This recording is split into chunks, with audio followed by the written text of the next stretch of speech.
Mon invité ce matin, Marc Knobel, historien, spécialiste de l'antisémitisme et de sa diffusion sur les réseaux sociaux, auteur de Cyberhaine, propagande et antisémitisme sur Internet. Et ce livre est sorti aux éditions Hermann.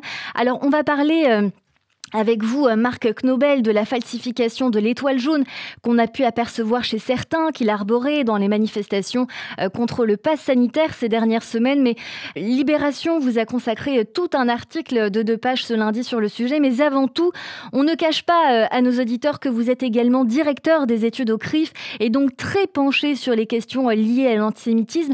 Comment cela est devenu votre combat, Marc Knobel ? Bonjour déjà, pour commencer, merci Bonjour. de m'accorder cet entretien.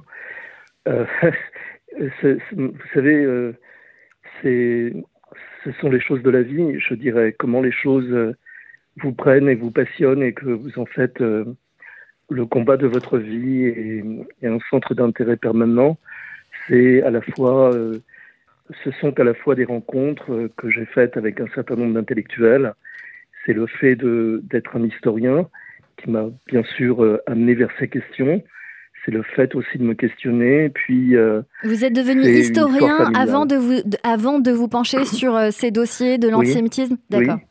Oui, absolument. J'ai fait une thèse de doctorat, donc j'ai travaillé sur ces questions. Mais ensuite, j'ai rencontré Pierre-André Taguieff qui m'a initié, si je puis parler ainsi, sur l'antisémitisme beaucoup plus contemporain. Et là, j'ai compris qu'il y avait un sens à donner à un combat qui est très actuel en réalité. Bien sûr. Voilà, donc c'est un peu le melting pot de tout ça, si vous voulez. Et votre histoire, sans doute, celle de votre papa ? Une histoire personnelle, c'est toujours un aiguillon. Ça permet, ça initie le fait d'avoir entendu parler de ces choses assez tôt, le fait d'avoir une grand-mère également, des gens qui ont connu l'affre de l'occupation, mais avant les pogroms en Russie et d'autres sujets annexes, bien sûr que ça initie un homme, ça c'est sûr. Alors vous faites partie des premiers à avoir été alertés sur le port de l'étoile jaune, autrefois portée par les Juifs au temps de la Shoah. Racontez-nous comment cela s'est passé.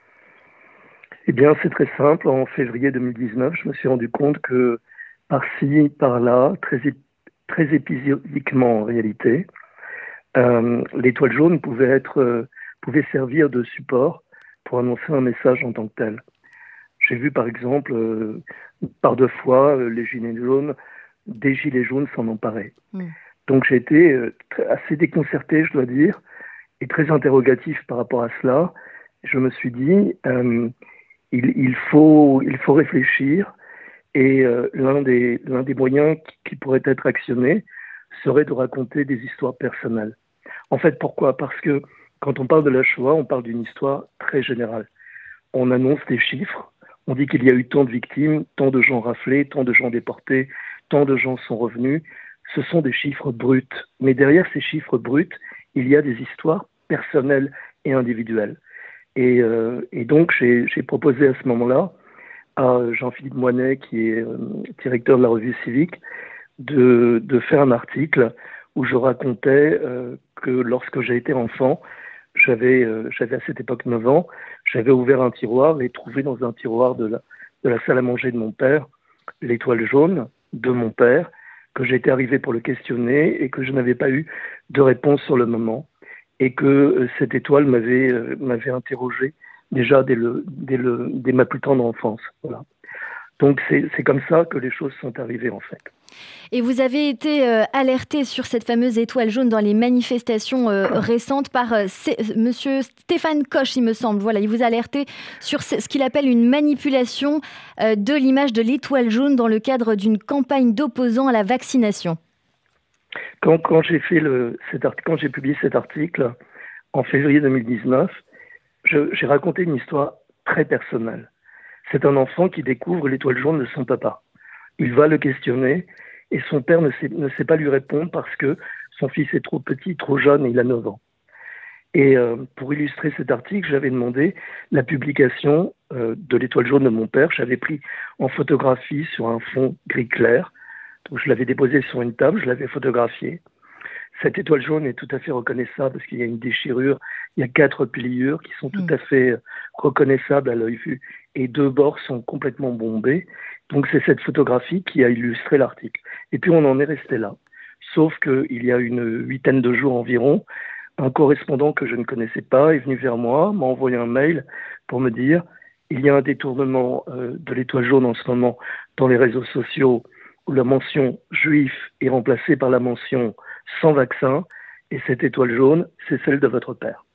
Alors justement, vous dites dans les lignes de cet article de Libération, on détourne l'étoile jaune de mon père. Vous dites, est-ce que vous vous sentez, Marc Knobel, écorché dans votre chair? Écoutez, lorsqu'il m'a envoyé ce mail, d'abord, j'ai pas, comment vous dire, je l'ai rejeté le mail en fait. J'ai pas voulu tout de suite m'occuper de ce problème et vérifier l'information. C'est plus tard dans la nuit, ça m'a travaillé, je n'arrivais pas à dormir. Et j'ai commencé à chercher cette image dans les réseaux sociaux, sur Twitter ou d'autres plateformes. Et je l'ai trouvée et je l'ai comparée, c'est tout à fait la même. D'ailleurs, des photos de l'étoile jaune ont été publiées à la fois dans le journal, mais également sur le compte, sur le compte de Libération sur Internet. Et avec des comparatifs de l'étoile jaune détournée. Donc, en vérité, quand j'ai compris, j'ai vu de mes yeux vus que l'étoile de mon père était ainsi falsifiée, détournée, instrumentalisée, ça a été un choc énorme. Pour moi, ça a été un choc énorme. J'en ai pas dormi de la nuit. J'étais vraiment secoué et très blessé. Et c'est à partir de là que je me suis demandé ce qu'il fallait faire.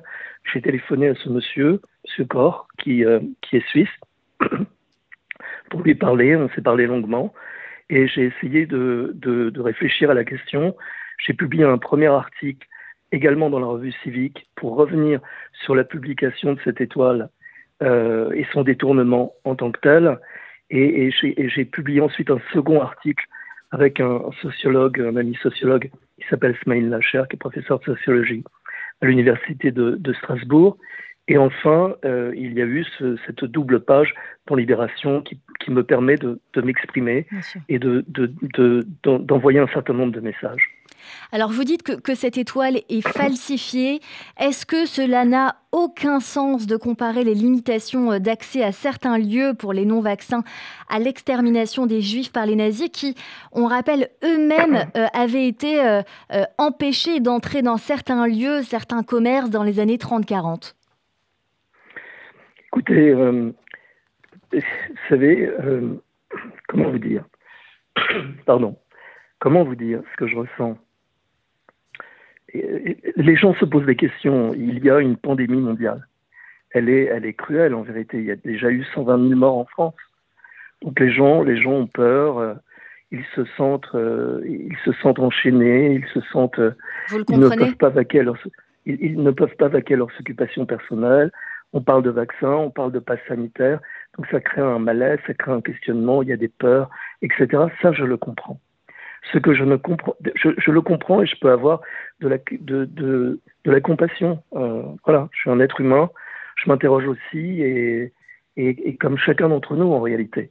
Ce que je ne comprends pas, c'est qu'on instrumentalise un symbole qui n'est pas le leur et qui n'a pas du tout eu les mêmes conséquences. Pour le dire autrement, quand un juif portait l'étoile jaune, il risquait d'être dénoncé par un mouchard dans la rue. Il pouvait se retrouver arrêté à l'instant. Ou bien on l'envoyait dans un camp d'internement en direction, quelques jours plus tard, d'un camp d'extermination.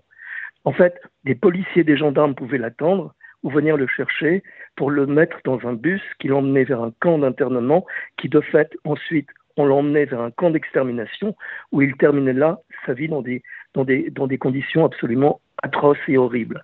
Voilà.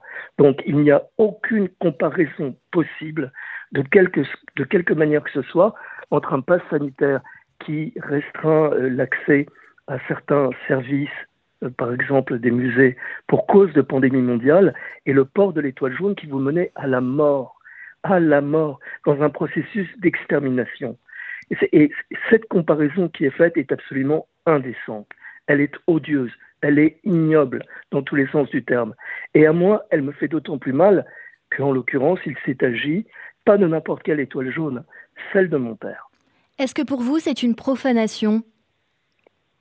C'est le mot qu'a utilisé dans une correspondance. J'ai échangé avec Laurent Joly, qui est le grand historien du vichisme, enfin de cette époque aujourd'hui, et qui m'a parlé le premier de profanation. Il m'a dit c'est aussi violent qu'une profanation. Je vous atteste que c'est le cas en fait. J'ai mis plusieurs jours à m'en remettre, mais au-delà, il fallait après que je trouve la réponse adéquate. Et il fallait que j'ouvre mon cœur et que je raconte aussi une histoire personnelle. Alors des gens ont trafiqué cette image qui ne leur appartient pas. Ils ont décidé d'en faire un instrument de propagande en disant globalement, avec Macron, voilà ce qui nous attend. Non, pas bien sûr que non. Évidemment que non. Ces comparaisons sont absolument odieuses. Et il fallait que je trouve les mots pour parler de mon père, de son histoire, de moi par rapport à lui, et de nous tous par rapport à ce symbole qui est un symbole puissant, qui est un symbole d'extermination. Vous savez, après les règles qui ont édicté le port de l'étoile jaune, se sont trouvées les rafles des 16 et 17 juillet 1942, où un peu plus de 13 152 juifs ont été arrêtés. On ne parle pas de n'importe quoi. Ce n'est pas n'importe quel symbole. Et il me fallait puiser en moi, dans le restant de force qui me restait, j'étais déjà fatigué, il me fallait puiser en moi pour expliquer des choses aux gens. Voilà. Et publier la photo de mon père, publier la photo de moi et de mon père que j'ai aimé, et puis dire aux gens, arrêtez avec vos conneries en fait. Si vous n'êtes pas d'accord avec le pass vaccinal, vous pouvez manifester, trouver autre chose, débrouillez-vous. De toute manière, il y a un débat autour de ces questions, mais n'instrumentalisez pas un certain nombre de symboles qui ne sont pas les vôtres, que vous vous appropriez d'une manière absolument scandaleuse. Alors pour terminer, Marc Nobel, vous avez décidé de porter plainte contre qui? Pourquoi? Contre qui? Pour que plus jamais ça ne se reproduise, pour que plus jamais on détourne? La question est en réflexion avec mes avocats. Donc il est évident que si la probabilité se pose d'un dépôt de plainte, que je ne vais pas en rester là. Voilà. Donc, et que les choses se passeront très probablement ensuite au tribunal. Sous quelle forme, nous le verrons par la suite.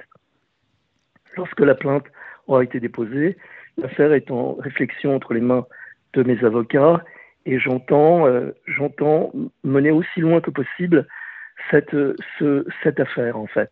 Non pas simplement parce qu'elle me concerne à partir du moment où l'étoile jaune de mon père a été trafiquée, mais parce que, et au nom de tout le monde, on ne peut pas agir comme ça. Ce n'est pas possible. Et les réseaux sociaux, vous savez, sont un déversoir de haine, en fait. L'un des problèmes, ce sont les réseaux sociaux. Vous avez parlé du livre que j'ai publié, c'est en grande partie l'objet de mon attention. Dans les réseaux sociaux, on trouve tout et n'importe quoi, dans des fumées de violence incroyables. Non, on ne peut pas en rester là. Et moi, je crois au pouvoir de dire non, de résister à ce qui est injuste. Merci Marc Nobel, merci beaucoup d'avoir répondu à nos questions ce matin. Et je rappelle que vous êtes historien, spécialiste de l'antisémitisme et de sa diffusion sur les réseaux sociaux et également auteur de Cyberhaine, propagande et antisémitisme sur Internet aux éditions Harman.